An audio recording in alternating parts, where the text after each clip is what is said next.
बिस्मिल्लाहिर्रहमानिर्रहीम अस्सलाम वालेकुम जी। मैं नजमुल हसन बाजवा हूँ। आज 30 दिसंबर है, साल का इख्तिताम हो रहा है और नए साल का सूरज तुलू होने को है। इस साल के इख्तिताम के साथ ही मायूसियों का सूरज, जुल्म का सूरज, जबर का सूरज नाज़रीन इकराम डूबने जा रहा है।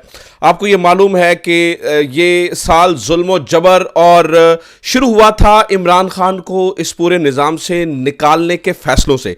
11 जनवरी का वो फैसला आपको याद होगा जिसके अंदर तहरीक इंसाफ से बल्ला छीन लिया गया था। यानी 11 फरवरी से यानी 11 जनवरी से शुरू होने वाला ये साल जिसमें यह फैसला किया गया कि इमरान खान को निज़ाम से आउट कर दिया जाए। ऑब्वियसली जेल के अंदर तो वो पहले से ही था। इख्तिताम की सूरत में हो रहा है, इमरान खान के गोडे पकड़े हुए हैं निज़ाम ने। आप बात कर लीजिए, आप मान जाइए, आप सुन लीजिए, ये कर लेते हैं, आपको ये ऑप्शन दे देते हैं, यानी हमें जलील करके ना जाए। यानी निज़ाम क्या चाहता है इस वक्त? निज़ाम ये चाहता है कि हम जलालत से बच जाएं और कोई फेस सेविंग वाली कोई सिचुएशन हो जाए कि इमरान खान चुप करके बनीगाला में चला जाए या खामोश हो जाए, या राइट नाउ अगर स्टेप डाउन करवाए गए, वज़ीर आज़म का स्टेप डाउन होता है या इदारे पीछे हटते हैं, चीज़ें ऐसी होती हैं तो फिर बड़ी बेइज्जती हो जाएगी। तो निज़ाम ये चाहता है इमरान खान से फेस सेविंग लेना कि आप कुछ देर खामोश हो जाइए, कम से कम साल डेढ़ साल खामोश हो जाए। उसके बाद यानी आराम आराम से आपकी पार्टी को सियासी स्पेस देंगे और एक नेचुरल तरीके से आप अगर वापस इक़्तिदार में आना चाहें तो आ जाएं, रेजिस्ट नहीं किया जाएगा, लेकिन नेचुरल तरीके से आने दें। इस तरह से हुए तो हम लगेगा कि हम शिकस्त खोरदा होकर वापस हुए हैं। इमरान खान इस पूरे निज़ाम को एनआरओ देने के लिए तैयार नहीं है, बल्कि कुछ अहम 3 खबरें नाज़रीन किराम आज की वीडियो में माफ कीजिएगा, आज की वीडियो में शेयर करने के लिए इमरान खान का पैगाम आया, बड़ा ज़बरदस्त पैगाम। उसमें बहुत सारी चीज़ें वाज़ेह हुई। अमेरिका से कुछ खबरें हैं, कुछ अहम 3 फैसलों की खबरें, और मुझे ये लगता है कि ये खुशखबरी के मुतरादिफ है और यहां पर कुछ लोगों की मुनाफकतें हैं जिनको एक्सपोज करना है। तो काफ़ी ज़्यादा खबरें हैं, सो एक एक करके शुरू करते हैं। सबसे पहले नाज़रीन किराम, इमरान खान का पैगाम। कुछ देर पहले इमरान खान ने पैगाम दिया है और वो बहुत ही तगड़ा पैगाम है और मुझे लगता है कि इनको अब जो है ना वो तैयारी कर लेनी चाहिए, क्योंकि इमरान खान जो है वो कुछ और ही फैसला किए बैठा है। आज इमरान खान ने अलीमा खानम के जरिए पैगाम पहुंचाया। सबसे पहले तो उसने कहा कि आप ये जो मुल्क के अंदर मुख्तलिफ मामलात के अंदर आते हैं, और उन्होंने मुक्तदरा को कहा, उन्होंने कहा आप इस बारे में मत आइए और आप सिर्फ मुल्क के बॉर्डर्स की हिफाजत कीजिए। बॉर्डर्स की हिफाजत आपकी जिम्मेदारी है, ये सारी चीज़ें हमारी जिम्मेदारी है। इमरान खान ने इस बारे में आज जो है ना वो गुफ्तगू की है। दूसरी बात, इमरान खान ने नाज़रीन किराम जो बहुत ही ख़तरनाक बात है, बहुत ही ख़तरनाक मुक्तदरा के लिए और हुकूमत के लिए, वो ये है कि इमरान खान ने एक नए बयानिए को आज जन्म दिया है। इमरान खान ये कह रहे हैं ये जो लाशें मिल रही हैं, इस बारे में अंदाज़ा ये हुआ है, पता ये चला है कि वो जो यहाँ पर 26 नवंबर को कत्लेआम हुआ, उसके बाद लाशें को ख़ास केमिकल लगाकर दफना दी गई हैं और वो पीस हवा के करीब और यहाँ पर जो है ना वो दफनाई गई हैं। ये बयानिया नाज़रीन किराम बहुत ख़तरनाक साबित हो सकता है गवर्नमेंट के लिए। आपको पता है ये सबसे पहले ये बयानिया दिया जो मोईद पीरज़ादा साहब हैं, उन्होंने ये एक इन्वेस्टिगेटिव स्टोरीज़ पे की और उन्होंने कहा जी हमारी तहकीकात हैं, और तहकीकात में ये पता चला है कि 105 लोगों के करीब जो लोग शहीद हुए, 12 तो यह है वो शाम से पहले ही हो गए थे। तो ये जो 105 हैं उनको वापस नहीं किया जा रहा, लाशें छुपाई जा रही हैं। और जैसे लाल मस्जिद के अंदर ऑपरेशन में किया गया था कि केमिकल्स लगाकर लाशें दफना दी गई थी जिसमें हड्डियां वगैरह भी नहीं मिलती हैं, ऐसे केमिकल लगाकर जो है ना वो लाशें दफनाई गई हैं। मैंने इसके ऊपर तब बात नहीं की क्योंकि मुझे ये चीज़ जो है वो इतनी पक्की नहीं लगी। आपको पता है जब तक खबर मेरे पास कंफर्म ना हो या जिसपे मैं बात कर सकता हूं या जिसे मुझे लगे कि यार क्रेडिबल एविडेंस मौजूद है, उसको मैं आपके सामने रखता हूं। बेशक बाकी सारे उस बारे बात करते रहें, लेकिन जिस चीज़ को हमने इग्नोर किया नाज़रीन किराम, आज उस चीज़ को इमरान खान ने पूरी दुनिया के सामने कह दिया। उन्होंने कहा जी हमें शक है कि लाशें इस तरह से दफनाई गई हैं। नाज़रीन किराम, अगर इमरान खान ने यह बयानिया शुरू कर लिया तो इमरान खान को आप जानते हैं, मतलब बहुत सारे लोग तो जानते ही हैं, आप बहुत अच्छे तरीके से जानते हैं, इमरान खान जब किसी एक बयानियों को पकड़ते हैं तो वो लंबा चलते हैं। मिसाल लीजिए 9 मई जब अपनी पीक के ऊपर था, जब 9 मई के ऊपर पार्टीज छोड़ी जा रही थी और लग रहा था कि पीटीआई खत्म हो गई, जब ये पता चल रहा था कि इमरान खान अकेला रह गया, टूट गई पीटीआई, खत्म हो गई, हर चीज़ तबाह बर्बाद हो गई, इमरान खान को कैद हो जाएगी और सारा कुछ हो जाएगा और फलां हो जाएगा ढिमका हो जाएगा, तब इमरान खान ने एक बयानिया शुरू किया था कि मुझे ये बताइए वो सीसीटीवी फुटेजेस कहाँ पर है। आपको याद होगा वो सीसीटीवी फुटेजेस नाज़रीन किराम, आज वो वाला पॉइंट टर्निंग पॉइंट साबित हो रहा है। आज इमरान खान के लिए वो टर्निंग पॉइंट है। कोई भी बात होती है, कुछ भी कहा जाता है जी, जो है ना जी, वो नाकाबिले तरदीद शवाहिद मौजूद हैं, तो इमरान खान के मुखालिफ जो एंकर्स हैं या जर्नलिस्ट हैं वो भी ये कहने में मजबूर हो जाते हैं कि भाई वो सीसीटीवी फुटेजेस ही निकाल दें। इमरान खान की गिरफ्तारी की सीसीटीवी फुटेज है, कोर कमांडर हाउस पर हमले की सीसीटीवी फुटेज है, और इनफैक्ट अभी 26 नवंबर की सीसीटीवी फुटेज। तो बहुत सारी चीज़ें, और हॉस्पिटल के अंदर की सीसीटीवी फुटेजेस। तो सीसीटीवी फुटेज एक छेड़ बन गई है, आपको पता है। इमरान खान जब कोई बयानिया बनाता है तो वो ऐसे ही बनाता है। मैंने तो खैर इमरान खान को बड़े करीब से देखा, और इस बारे में ऑब्वियसली कोई अगर थीसिस करना चाहे या कोई इसके ऊपर कोई रिसर्च पेपर लिखना चाहे कि बयानिया कैसे बनाया जाता है, पनामा का बयानिया कैसे बनाया था इमरान खान ने, ये बयानिया कैसे बने थे, तो ऑब्वियसली उसके लिए इनफ जो है वो क्रेडिबल जो है ना वो मौजूद है मटेरियल, जिसके जरिए एक रिसर्च पेपर जो है वो छप सकता है। तो अभी इमरान खान नया बयानिया ये बना रहे हैं और वो इस चीज के बारे में बात करना शुरू हो गए हैं, और आज उन्होंने ऐलान कर दिया, बात कर दी है। और ये मेरे ख्याल से आज तमाम टॉक शोज की अगर किसी के अंदर हिम्मत और जुर्रत हुई, वैसे तो मुझे लगता है कि इलेक्ट्रॉनिक मीडिया के अंदर कोई क्रेडिबिलिटी है ही नहीं है, तो कम से कम ये है, या फिर सोशल मीडिया के ऊपर तो हर जगह पर आज ये बात होगी। तो कहने का मतलब ये है कि अब ये नया पॉइंट इमरान खान ने जो हाईलाइट किया है, it would be a very dangerous point for the government और मुक्तदरा। ये बहुत सारी चीजें जो है ना वो खराब हो सकती हैं। दूसरा, इमरान खान ने आज गुफ्तगू करते हुए नाज़रीन एक और चीज कही है। इमरान खान ने गुफ्तगू करते हुए ये कहा है कि मैं डील करके कहीं नहीं जाऊंगा, यानी कि मैं ना बनी गाला जाऊंगा ना कि, उन्होंने कहा यार मैंने सारे केसेस अपने फेस किए हैं, या तो ना मैंने अपने केसेस फेस ना किए हों, या कोई ऐसी चीज़ हो कि यानी जिससे ये लगे कि मैं भाग रहा हूं, यानी आप मुझे डील्स ऑफर कर रहे हैं। मेरे सिर्फ 2 पॉइंट्स हैं मुज़ाकरात की बात जहां तक करें, हालांकि ये मुज़ाकरात नाज़रीन किराम ये सारी की सारी ड्रामेबाजी है, आपको पता है, लेकिन इमरान खान कह रहे हैं मेरे 2 पॉइंट्स हैं, बेगुनाह कैदियों को रिहा करो और जुडिशल कमीशन बना दो। मेरा तो मुज़ाकरात के लिए इसके अलावा कोई पॉइंट ही नहीं है। तो ये चीज़ भी यहां पर जो है वो नजर आ रही है कि इमरान खान ने ये ना सिर्फ ये कह दिया है कि मैं कहीं नहीं जाऊंगा, यहां पर ही जेल में रहूंगा। इससे लोग इमरान खान के बारे में मजीद समझते हैं यार तगड़ा आदमी है, यार बहादुर आदमी। गांव के लोग जो इमरान खान के साथ लगे हैं वो इसलिए लगे हैं, गांव हमारे गांव में ये बातें होती है कि भाई नारा आदमी है, खड़ा हो गया यार।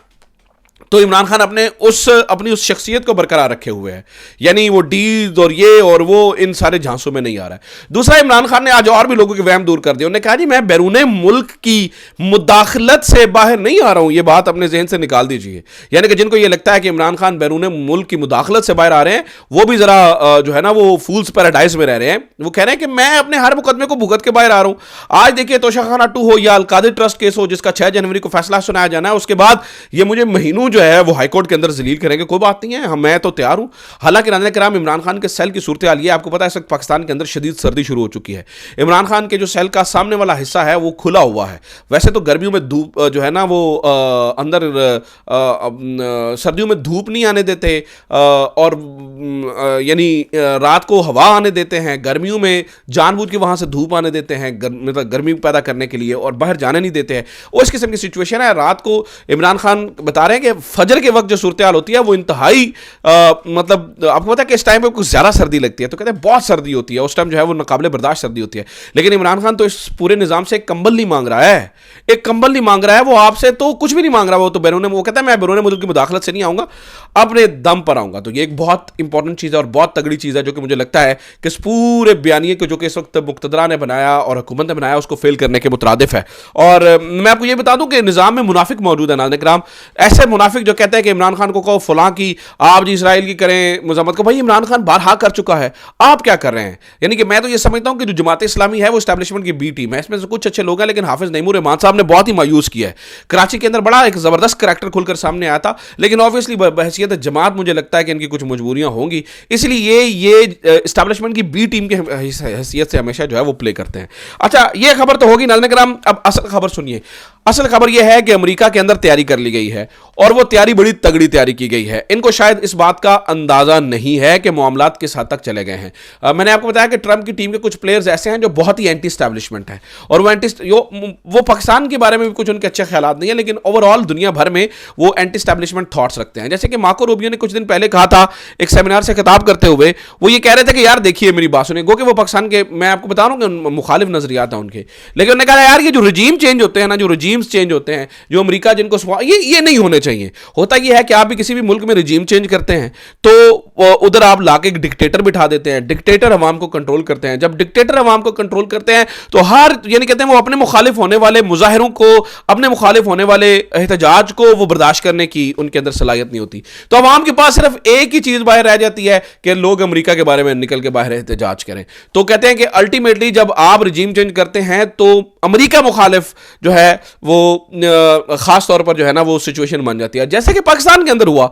तो नाज़रीन किराम क्लासिक केस है ना ये, तो जब आपने रजीम चेंज किया तो अमेरिका मुखालिफ जो है ना वो लोग हो गए और आपने एक अवाम का फेवरेट लीडर उठा के बाहर फेंक दिया। तो मार्को रूबियो वगैरह और तुलसी गैबर्ड और ये सारी जो टीम आ रही है बड़े मुखालिफ हैं इन चीज़ों की। और मैं आपको ये बता दूं नाज़रीन किराम, इस बारे में हाई चांसेस मौजूद हैं, इस बारे में सोचा जा रहा है और इस बारे में चूंकि वो ये कह रहे हैं कि इनसे जवाबदेही होनी चाहिए। तो जैसे रिचर्ड ग्रैनल ने ये काम शुरू कर दिया है, वो तो खैर तब वो कहते हैं कि यूएस एम्बेसी से जैसे वो जवाबदेही कर रहा है कि भाई आप बताइए कि तब आपने जब एहसन इकबाल ने कहा, आपने जो ट्वीट है उसको रीट्वीट किया था, आपने रीपोस्ट किया था उसका, तो ये बताइए अब तब उनका वो कह रहे हैं उनका वहां से एहतसाब शुरू हो। तो अब नाज़रीन किराम माहौल ये बनना शुरू हो चुका है कि जो लोग रजीम चेंज के अंदर शामिल है शायद उनका एहतसाब भी जो है वो शुरू हो जाए और उनसे पूछा जाए कि बताइए भाई आप पाकिस्तान जैसे मुल्कों के अंदर आपने क्यों रजीम चेंज किए। पाकिस्तान है, बांग्लादेश के अंदर जो हसीना वाजिद गई, गो के हसीना वाजिद किसी सूरत भी आवाम को पसंद नहीं थी, लेकिन बताया यह जाता है कि उनके जाने के अंदर भी किसी ना किसी हद तक अमेरिका का किरदार था, चीज़ें थी, अमेरिका ने अपना किरदार प्ले किया था, यानी कि इल्ज़ाम आते हैं वहाँ से। तो कहने का मतलब है कि यहाँ पर इस खित्ते के अंदर रजीम चेंज के बहुत ज़्यादा एविडेंस हैं। तो अब वहाँ पर ये काम शुरू होने जा रहा है कि भाई वो अगले साइन बैठ रहे हैं और वो कह रहे हैं कि ठीक है जनाब, लमे आपा उन्होंने जिन्होंने ये काम किया है उनको निशान इबरत बनाया जाए ताकि आइंदा ये ना हो। तो मुश्किल हो सकती है उन तमाम लोगों के लिए जिन लोगों ने इनके सर के ऊपर हाथ रखा और पाकिस्तान के फैसला साजों के सर पे हाथ रखा और उसके बाद ये रजीम चेंज हुआ, ये सारी चीज़ें हो सकती हैं, तो उनके लिए भी जो है वो मुश्किल हो सकती है। अच्छा, एक खबर नाज़रीन किराम मैं आपको बता रहा हूँ ना कि निज़ाम इमरान खान को अब एक्सेप्ट करना शुरू हो चुका है, मैं बारहा ये कह रहा हूँ। उसकी मैं एक मिसाल आपको और देता हूँ। अंसार अब्बासी साहब का आज का कॉलम पढ़िए, सॉरी खबर पढ़िए। अंसार अब्बासी साहब ये कह रहे हैं कि जैसी सख्ती ISPR की प्रेस कॉन्फ्रेंस में पहले हुआ करती थी इमरान खान के लिए, जिसमें वो ये कहते थे कि सिद्क़े दिल से माफी मांगे तभी इनसे बात हो सकती है, सिद्क़े दिल से माफी मांगे तभी बात हो सकती है, वो सख्ती अब PTI के हवाले से नजर नहीं आ रही है, वो सख्ती अब होती हुई नजर नहीं आ रही है। तो ये क्या हुआ, ये क्या हुआ? सिचुएशन शायद तब्दील हो रही है, मुक़्तदरा ने शायद अपना हाथ हौला रखने का फैसला किया है और PTI को तस्लीम करने के प्रोसेस का आगाज हो चुका है। तो ये भी एक जनाब वाला सिचुएशन जो है वो यहां पर बनती हुई नजर आ रही है। अगर वाकई, क्योंकि प्रेशर देखिए, प्रेशर है और बहुत प्रेशर है। अब इस बार ISPR की प्रेस कॉन्फ्रेंस में सिद्क़े दिल से मुआफ़ी मांगने का नहीं कहा गया है, हालांकि इससे पहले होने वाली हर प्रेस कॉन्फ्रेंस के अंदर यह कहा जाता रहा कि मुआफ़ी मांगे, मुआफ़ी मांगे। इमरान खान ने मुआफ़ी नहीं मांगनी है और इमरान खान इसी तरह से नाज़रीन किराम अपने आप को निज़ाम को एक्सेप्ट करवाता चला जाएगा, निज़ाम के सामने नहीं झुकेगा बल्कि निज़ाम को झुकाता हुआ नजर आएगा। 2025 का सूरज उम्मीद का, खुशखबरियों का जो है वो सूरज तुलू होगा। और मैं आपको बता दूं कि मैं बड़ा उम्मीद हूं 2025 से। मुझे लगता है कि 2025 में कुछ तो बहुत ही ज़बरदस्त जो है वो होने जा रहा है।